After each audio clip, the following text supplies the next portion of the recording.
Hello there, welcome to episode 9 of my advanced Let's Play tutorial series for Dwarf Fortress. And today we're going to cover the topic of nobility. We had the, well, arguable luck of inheriting a baron's title at the very end of the last episode, and, well, I personally felt like this is a great opportunity to showcase in this episode where the differences between a mayor and a true nobleman lie, because they have a there is a distinct line of neediness between those two, and the mayor is the easier part in that. What will happen in between is, as usual, in the hands of the fortress. So due to the fact that we're playing this fortress alongside of the tutorial, there's always something happening in between, and if that bothers you, check out the tutorials that I made. There's a playlist down there which is only information and no gameplay on the side. So with that being said, let's get into it. We have here this this sector of the city. I don't want to dig too deep into that. We are going to add in one thing here, though. Let's unpause the game. I will add in a suite of rooms here. This will be the mayor's buildings, apartments, however you want to call it. And down here, well, I've taken the liberty of expanding our city layout a little bit. I love to go for exactly symmetric things. It's up to you how you want to organize your city. There are so many different ways to do that I really leave that up to your imagination. So let's see. They're going to that artifact table there, and are especially happy about that. Anyways, finally the digging has begun. I was already wondering what we could do. So, since our noblemen have requirements, we're going to have to produce new things. So, first of all, noblemen have a certain need of room value that must be satisfied. So, the mayor needs less valuable rooms. You see, he needs a decent study. He has now a meager study. He needs decent quarters. He needs modest quarters. And we go over here. The baron has the same quality needs, but he also happens to need a tomb. He also has, apart from that, the same requirements. Above the baron will stand the count, and above the count will stand the... what was that again? We're going to get a monarch too? The king or queen? I'm not sure if there's a third thing in between. Don't nail me down on that. Leave me a comment down below if you know. But the gist of it is, the higher the level of the nobleman, the higher their need will be. So we're going to go for our typical measures here. We're going to floor that thing. And if you want to have a cheap and easy way to make your mayor's apartments or your noble's apartments just worth a lot, just plot down bars, metal bars as flooring, baron bars, bronze bars, iron bars. Basically, the more valuable the metal, the better. And the cool thing about it is the base value of one tile of metal is insane. Let me illustrate you to the things here a little bit so you can see the numbers.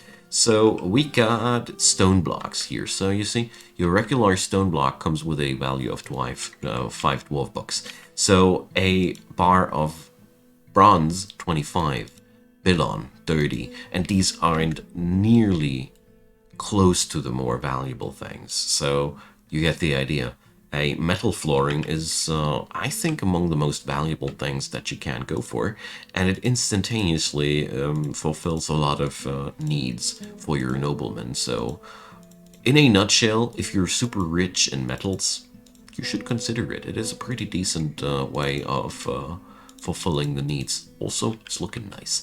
So, I also want to go to my smithy's place, and today we're going to order the smelting of some tetrahedrite.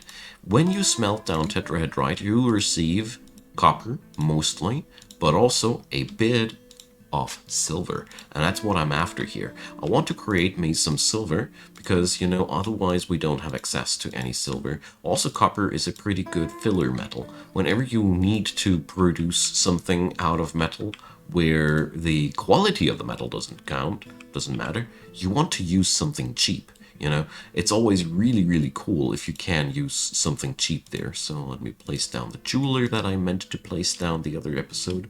Turns out I didn't get to that part, hey? Tragic. So here we're now just waiting for that suite of rooms to get done. The mayor will receive a office. That will be the frontmost room, out of fluff reasons, because I personally think, come on, you wouldn't want to have to walk through this guy's bedroom before you have an audience.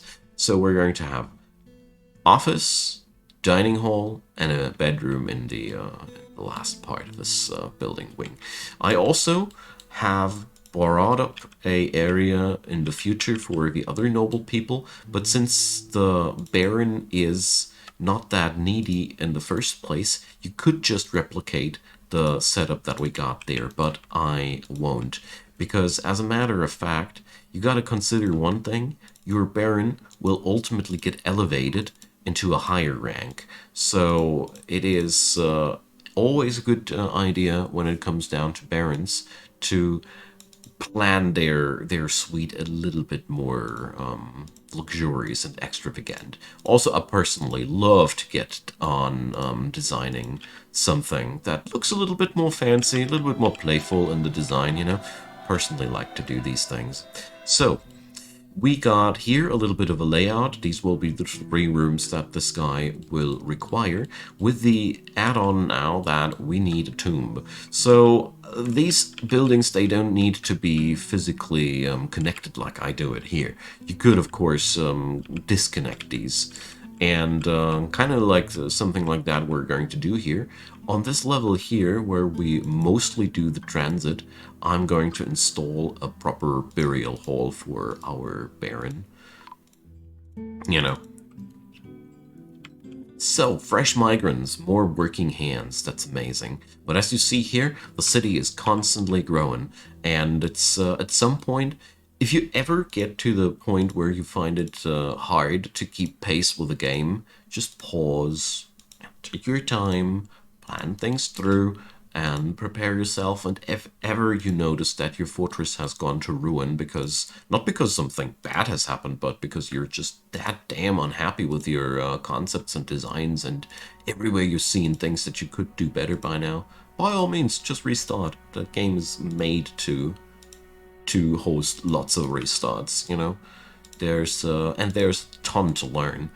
What I did when I learned the game, I think I burned through something like 20 or 30 fortresses before I finally managed to settle down with something, because there was so much to learn. Just want to give you some impression about how it feels, and if you feel like, man, my fortress doesn't look that tidy, you know, give yourself some time. There's a steep learning curve behind it. So, the basics are down. We put some table, some chair, some bed, some chest. That's a new thing. Your mayor will require a number of 2 chests and 1 cabinet and 1 weapon rack and 1 armor stand. These are new requirements, and that's pretty easily solved so far, except for the weapon stands and the like. So we're going to put the furniture that we got in there. The cool part is, if you only fulfill a part of these requirements, it always gives some satisfaction to the person in charge. So it is worth it to do your thing partially. So let's assign these new quarters to the mayor. We got ourselves a bedroom, dining hall. This is the first time that we use a dining hall as an exclusively assigned building, so only the mayor can now eat in here. Nobody else will be able to use this table. It's really important. They value their privacy. And we got the office. And now, when we check back into the nobles menu, you see it's all yellow. That means it is not catastrophically unfulfilled like the red dots here, but Tourist isn't happy either. So that is being solved by increasing the room's value. So let's get back to the smithies, and let's see how much of our tasks have been fulfilled already. You see, that's what I've been after. Silver, worth 50 dwarf bucks each. So you get a ever-increasing value of things, and well, we are out of fuel, so let's do something about that. in our situation, that always means crank up some new wood furnace jobs. So, in this scenario, I'm going to wait now for a second until the charcoal is being made. Let's get ourselves hands on some extra trees. A word on chopping trees, though. If you are living in a savage biome, it's the wildness, if it's called like untamed lands or untamed wilds, I think it's the term. If you cut too many trees, ultimately the wildlife will hate you for that. That means animals will grow agitated and start attacking your people. So it is really important that you keep a bit of an eye on your wood chopping. So let's put the war dogs here. That was something I meant to do. And here we now have a ban on certain exports. So noblemen issue mandates. So now we are not allowed to export any bracelets anymore. The Baron will do similar things. The nature of these is always determined by the personality of your mayor. Let me show you. So let's look for a tourist, and if you go into the personality thing, the preferences. So tourist likes bucklers, bracelets, flasks. So she's going to do her mandating around these items. We can now check on out the Baron Domas. I like to sort them by the name and look them up like that. For me, the easiest way to find the dwarf in question.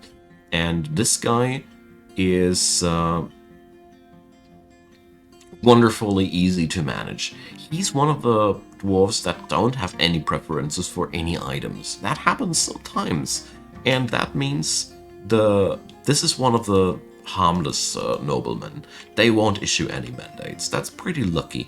So whenever you're looking for somebody to assign to the Baron of the to the title of the Baron, which will happen later in the game, people like him are a good decision if you want to go and have it the easy way, you know? Alright, so the charcoal is back there. Let's make sure that we get ourselves some armor stands. So I'm going to make these out of copper. So we make some good use out of these new materials right away. So I make that one item here. And, oh yeah, we got the weaponsmith's thingy here. And, okay, we got all these things like that. Alright, let's use this here. Just gaining some reorientation. Fortresses are quite complex. Okay, so we're creating a armor stand now and a weapon rack. We'll need that for the Baron as well, but one thing at a time. Alrighty, so we got all these things down. So let's check back. We still have red marks here because the furniture ain't good enough, and yellow marks here because the quality ain't good enough. So the cheapest and easiest way to increase value, oh, I have to check on that, is to add engravings. You could also add engravings to the floor. That looks pretty crappy, but it is as it is. So it's just a hunter doing his job, so I don't need to worry about that. Okay, so we are leaving it like that. The engravers will do their thing, ultimately. Let's check back with our guild hall, which is also fully engraved now, which doesn't have the value it requires. So remember a while ago we had that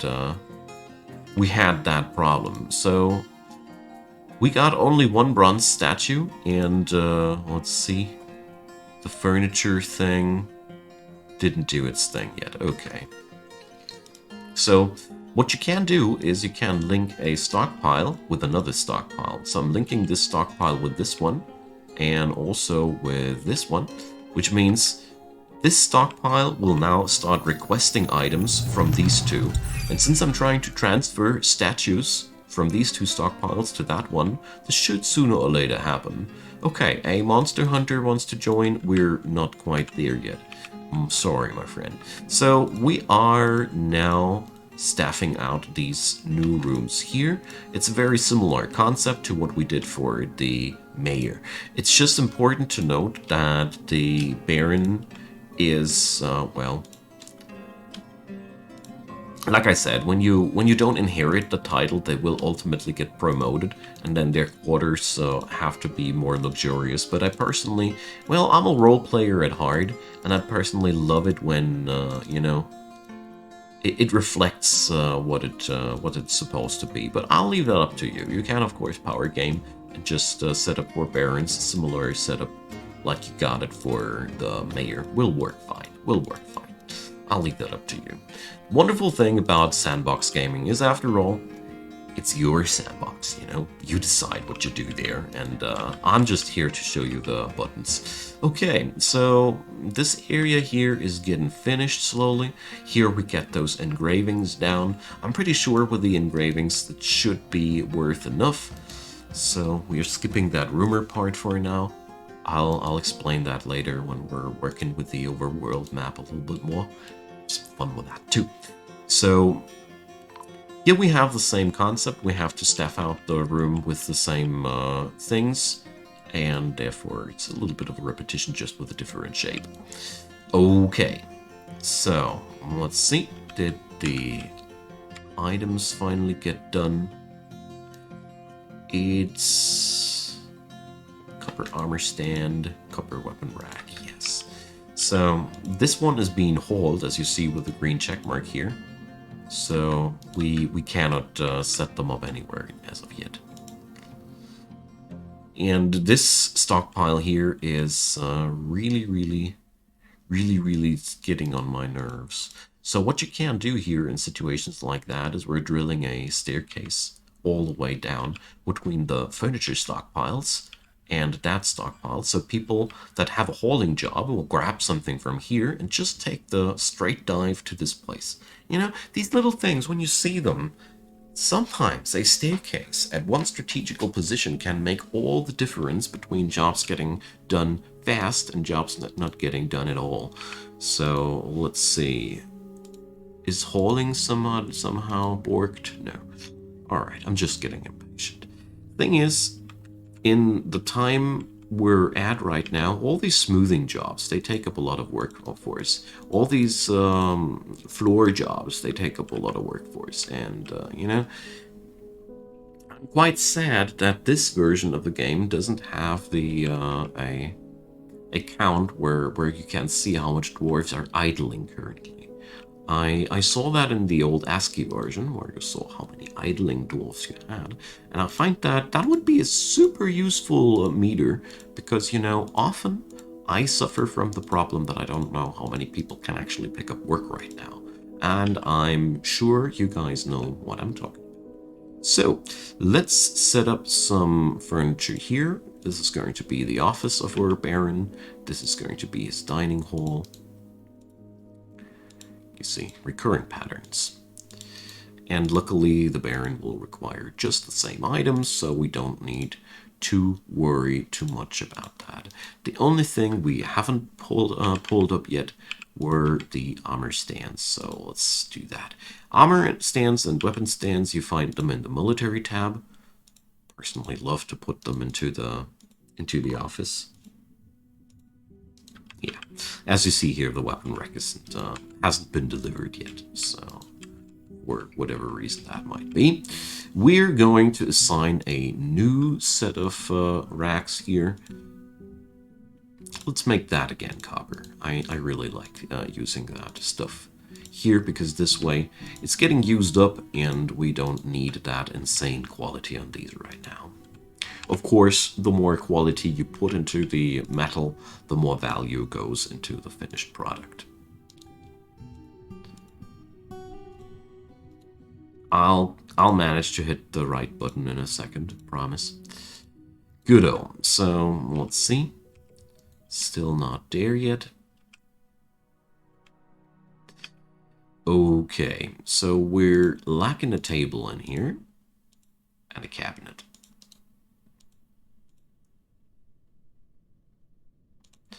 The larger you make those rooms, by the way, the easier it is to maintain a high value, because every square inside the room adds to its to the room's value. Basically, the smaller the room, the lower the value automatically. So we're always including walls because we want to make sure that we get those tasty those tasty dwarf books that they are worth as well. And let's make sure that our Baroness has what she needs as well. So largest room is going to be the office because I personally think this is the representational room is the most important one to be fancy and blingful. Again, it's all just roleplay in my case. Just do these things as you see them fit for your scenario. So what we do require, though, I need to go to the junction. The junction after the second aquifer. I always keep messing those up.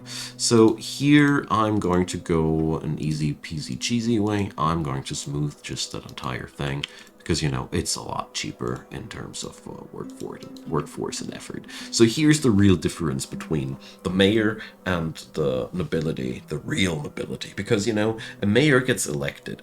That means the mayor's office will cycle quite often. You will have to change the person living there. I mean, sometimes. I had fortresses where they changed their mayors practically on every election, and I had fortresses where they never voted for another person. So it's really wildly differing. But since a mayor is not an inherited thing, they don't need or don't want a tomb to be memorialized as part of their job description, whereas, you know, nobility is inherited. Therefore, a monument to the person will be needed one way or another.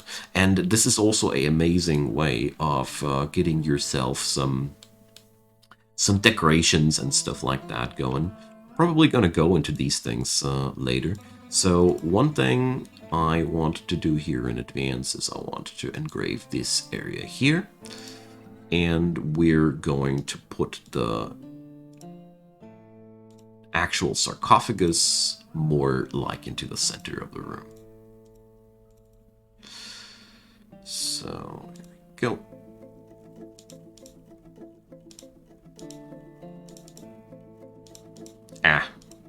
Need to deactivate it like that. Always confuses me that you can't toggle the eraser on and off. Alright, we got that tomb. And it's for the Baroness. Of course, a tomb won't work without a casket. Let's see, do I already have these? No, we don't have coffins yet, so let's produce coffins. So, coffins, I personally like to make them out of rock, but again, if I remember correctly, there are other materials. Yeah, you can use glass. I vaguely remember that there was also a burial option out of metal, but I cannot remember the name of it. Anyways, we're going to use stone here. And we're going to use a specific type yet again. Well, let's say we're going to take bauxite. I like the look of that stuff. So we're going to make, again, like a number of 10. It's always paying off to have a some kind of stockpile of these. You shouldn't anticipate catastrophe, but I made the experience that nothing's worse than having a lot of dead dwarves and not enough coffins to bury them. Okay, so our mayor is still not happy with his premises, so let's see. Is the art department finally locked and loaded? Yes. So now we can do shenanigans. Finally, the stockpile here has been loaded, and now we're going to use the jeweler to pump up the value of these items. So here we go now with specific work orders that will only work for this stockpile. So first off, I tell the stockpile to only take items from this stockpile where furniture is at, and from that stockpile where the gems are at. If you define which kind of stockpiles they're allowed to do, make sure that they have access to everything they need. Not only the furniture, also the gemstone. Not only the ore, also the fuel. It's pretty easy to mess these up. Anyway, so here we go. That configuration works, and this makes sure that when we now go for encrust furniture with cut gems, we'll totally make sure that this job will never get fired on anything except for stuff in this Stockpile. That's exactly what we want. Because this job here will fire off every day. And therefore, it's a pretty smart decision to make sure that your jeweler ain't decorating all manner of jank now. You know, that's just the thought process behind it. You can, of course, configure your jewelers just as you see fit, but I have fallen in love with this configuration because, simply said, we now just need to add in the items that we want to decorate into this stockpile, and job's done. No more problems. I like that. It's a simple solution. Alrighty, so we have now decorated successfully the statue with some bloodstone. As you see here, we have now an extra icon on the name. So a water buffalo has starved to death. Have I forgotten to? Yes, of course. We had a new migrant wife. I'm so sorry, animals. It keeps happening to me. I wish I had this already in my behaviors. As you see, there's a lot of things that I am also struggling with still. All right, so we hopefully got the racks now for these people here. So there we go. Weapon rack and armor rack. And now, alert? What kind of alert? Ah, yeah, it's the end of the episode trade caravan. Alrighty.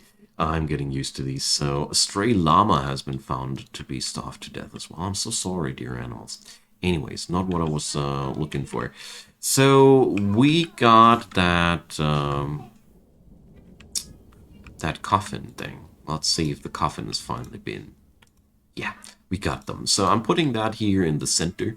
So, we got now ourselves a nice little tomb for the Baroness. So the only thing that's left to do now is to make sure that this room has the according value it requires. So this will be something that we can do here at this place. So when it comes down to decorating things with gemstones, there is one thing to note. You can only put up one gemstone per value class. So while I have bajillions of different gemstones, as it seems, so you have fire gates, bloodstones, and, well, alright, mostly fire gates. So the resin opal Cabochon should be the next thing that gets used. So I'm firing up that thing. At least that's how I understood how these things work. Yeah, you see? There it goes. So basically, you got to check how many price classes of gemstones you got, and that's the amount of different gemstones that you can apply. So the most interesting part about it is that these gemstones increase the value differently. They kind of like multiply the value. Or was I wrong about that right now? Oh, I was wrong about that. Okay. So don't mind me. I learn something new every time.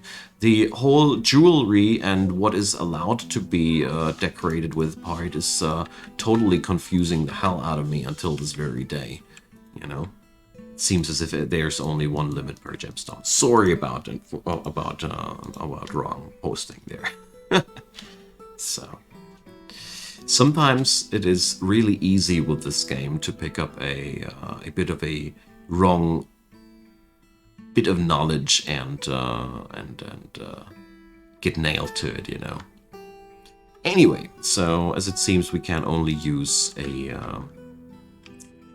one gemstone per type. But like I said, I'm not that super fond of the topic, and I'd be very grateful if somebody could give me a understandable explanation in the comment section about how decoration, how the limits of decoration work. Is it just really one type each? Because I get a lot of job cancellations that personally confuse me until this very day. Anyways, so we got here now the gold nuggets ordered, and well, we just now have to increase the value of these rooms. That's pretty much all that we have to do. This will be happening by just bringing up more and more decorated stuff. That's my personal go-to approach. You can, of course, also add in room value by just engraving the hell out of the room. And here you see what happens if you order two heavy things. They just bring almost nothing. Yeah. They just brought me 2 pieces of gold nuggets, and that's that. But at the same time, I am not ungrateful. These are just the things that I personally think my city does require, and therefore I'm grateful. So let's see if we can decorate that thing now, because the job was removed because the statue was being moved.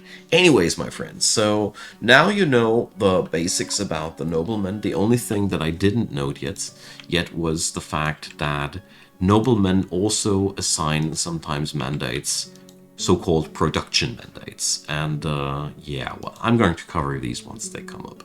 It's really important that you work around them, but mostly it's all about fulfilling their room desires and making sure that they have everything they need and making sure that it happens as quick as possible. Because the longer you procrastinate these things, the more unhappy thoughts your nobility will generate about that. Anyways, that's been that for today's episode. We just need to add in some fine polish into that. I think I might be adding in some floor designations between the 2 episodes so you guys don't have to watch the pain of flooring these rooms. And yeah, big thanks to all the people watching this, and leave me your comments down below. Leave me a thumbs up on that video if you want to make it more visible. This helps a ton. And of course, a subscription to the channel is the easiest and cheapest way to support it, because it doesn't cost you anything and it brings me quite a lot of support. Hit the bell button after the subscription if you want to be informed about all the stuff that I'm posting, and check out the playlist links in the description box below if you want to check out all the other Dwarf Fortress stuff I do. And last but not least, a big thanks to the supporters of the channel. You guys are really awesome. There's 3 links to Patreon, PayPal, and Buy Me a Coffee down there. Check them out if you might want to be among the supporters, and if not, thanks for watching. You just went through the ad roll with me. Why? I don't know. I think it's awesome. Have a wonderful day, and see you soon.